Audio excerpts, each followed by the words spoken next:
Bats are more like us than you would think because they live a really long time, and that's really unusual for a mammal of that size. So a mammal of that size usually lives like 1 to 2 years, and bats can live up to 40 years, which is amazing. They have a really interesting repair mechanism for their DNA. So they can repair all the DNA that's broken, and they never get cancer. Bats are very resilient animals. They also have a number of adaptations that make them very good at surviving in harsh environments. Bats use loads of different senses. So bats use their eyes, so they're not blind. But they also use sense of smell.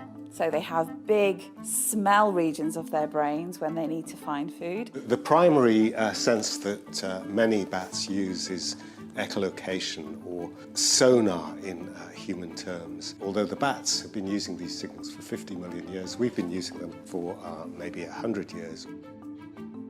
We also need to be operating on our senses. We have to operate on our gut feeling a lot of the time. Jungles are probably the best place for having to use your senses constantly because they're hot, they're humid, dark, so you almost feel a bit like a bat, very claustrophobic. And you have to be aware of the little changes, so when things go quiet, potentially there's a predator in the area.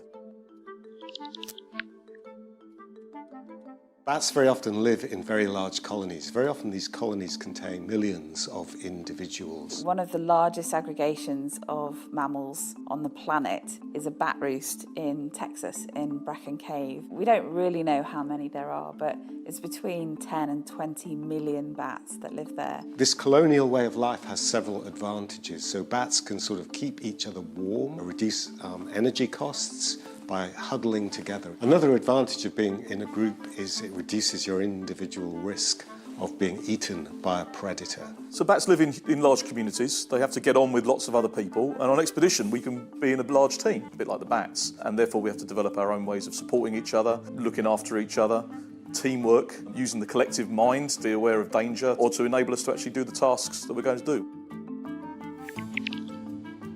Bats don't just care about their own blood relatives, they care about other individuals in their wider community too. They form these buddy pairs, and if you don't find a meal for that night, you can ask your buddy to share what they have for that night, and then the next night you can reciprocate.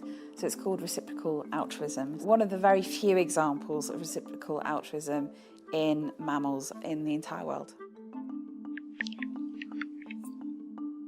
So bats are often covered in quite large numbers of parasites. Bats get rid of parasites in part by grooming. Not only do they groom themselves, but very often they do something called allo-grooming, where individuals groom one another, proving sort of social bonds among individuals in colonies. Bats are well known for their personal hygiene, their levels of personal hygiene. The dark, dank bits need to be cleaned on a regular basis, and also you need to be aware of your cleanliness particularly around other people. It can ruin relationships, particularly if you're sharing a tent with them for a period of time, and your ability to continue doing the expedition.